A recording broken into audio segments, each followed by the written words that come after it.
All right, so we're going back to learn about laundry, right? And now we start. Okay. We did not finish. I apologize. We did not finish this section of dusting, right? Removing dust from the garment, and we said according to some poskim, it's actually biblical melacha to remove the dust. According to other poskim, it is rabbinical. But be it biblical or rabbinical, it's absolutely forbidden. And then just quickly to remind us, we said what kind of dusting is forbidden if the dust like embedded into the fibers. But if it's on top, like sometimes you have some I don't know, something like so you have a thread, right? So you can remove thread because it's not like a different thread, so it's not part of your garment, so it's not attached. There's no problem, right? But others, so we said if person would be embarrassed to go outside, so in this case you're not allowed to dust it. Okay, so we continue with the next subsection B. Permitted methods of removing dust. Okay. And it says, even in circumstances where one is permitted to remove dust, there is a garment is only slightly dusty, right? Meaning slightly dusty, meaning it's not going to stop person from going outside, right? One may not use brush, so brush is out of the question. As a special instrument, I'm just saying, nor may he rub or shake the garment vigorously. So because that's for sure, it's forbidden. It's like shake or that. It's like ringing, right? That's what dryer does, right? You have a washer, you have dryer, it's just spinning. So it's like shaking. That doesn't matter. You shake or you spin. It's the same effect.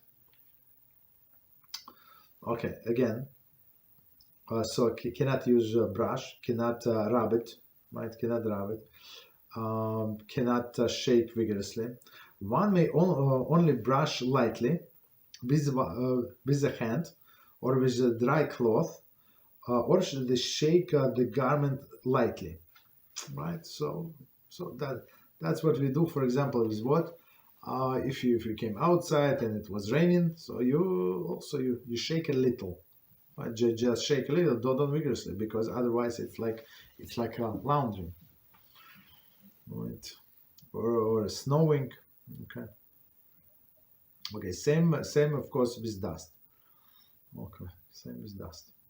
So lightly you do with your hand, with a piece of cloth, because it's not professional. Right, and unless it is, unless it's on the surface of it, you're not going to make it clean. Okay, so meaning it would be allowed. So like lightly with the hand or the cloth.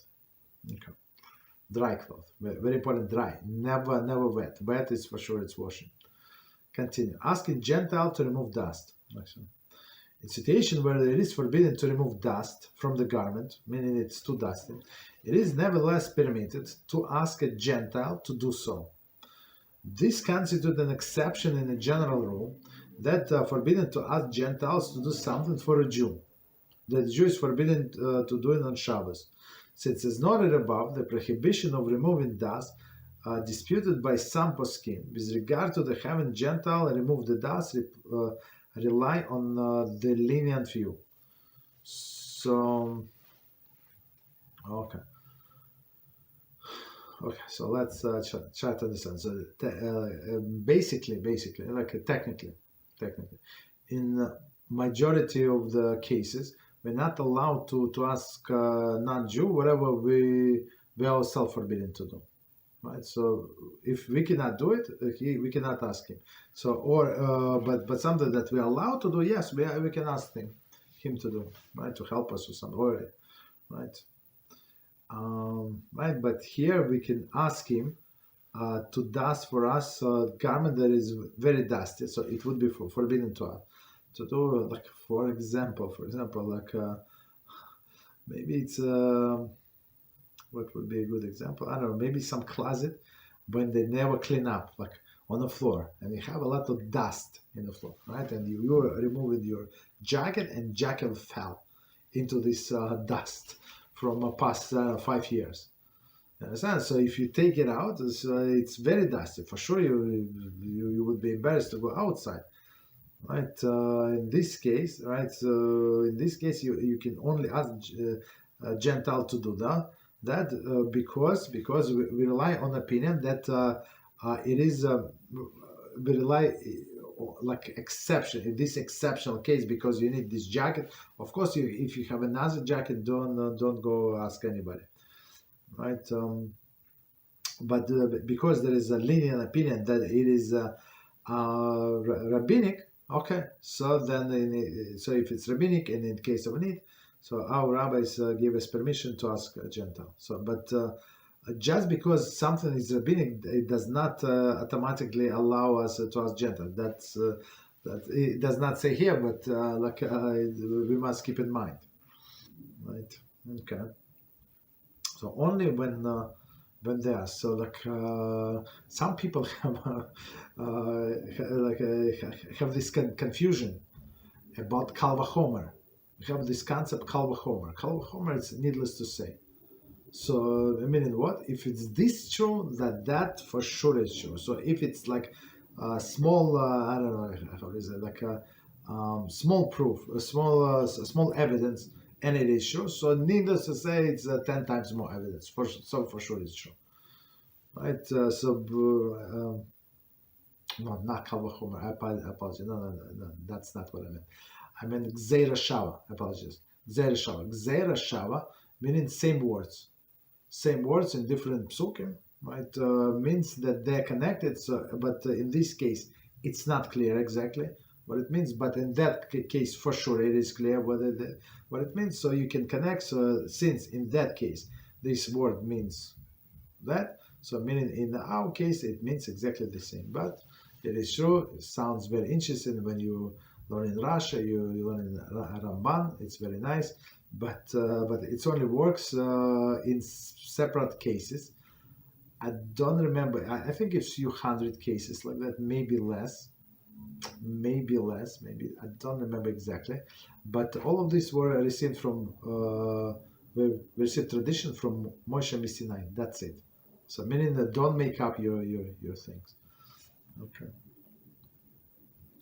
Continue. Removing dust in unusual manner.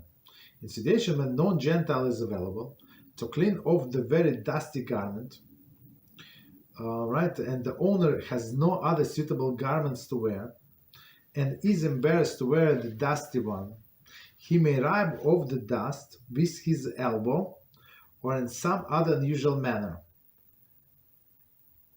Removing dust in a usual manner is merely prohibited rabbinically. And rabbis granted this dispensation for the sake of human dignity, kavod chabrios.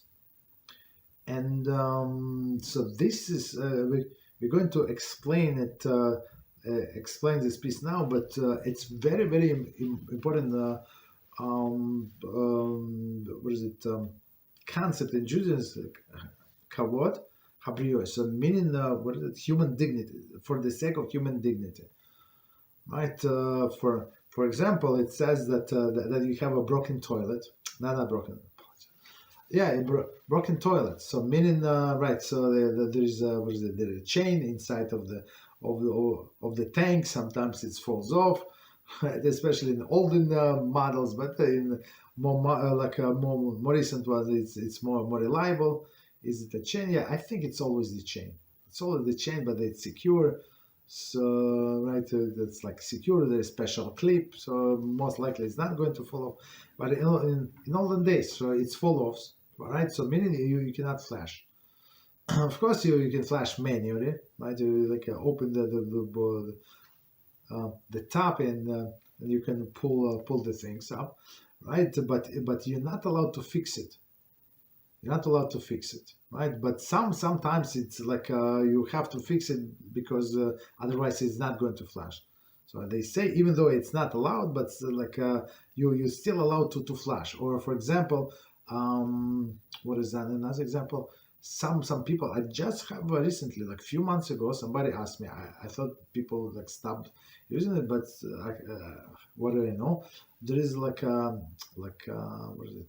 This like a tablet or something that makes the water like blue, right? The water blue, and some people put it in a toilet and for disinfection, right, of the toilet bowl, right? So, but every time when you flash, so it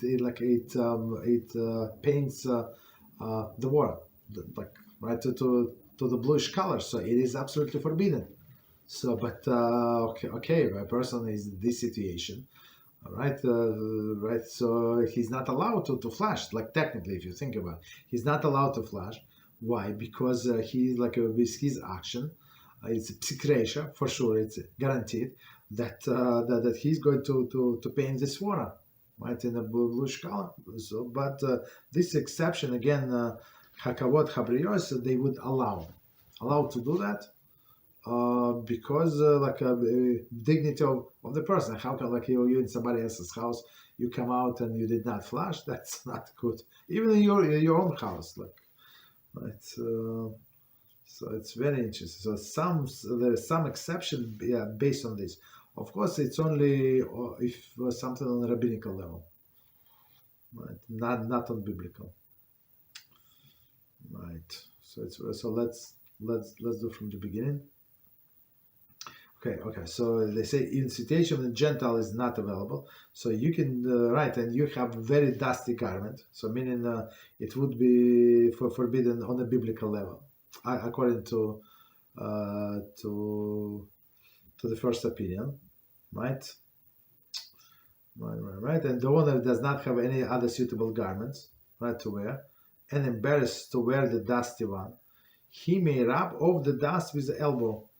Right, with the elbow, something like some unusual manner, or like with his foot, if it's possible. I don't know, something like that. Okay. So right, why? Because he said it's in unusual manner is always rabbinical, right?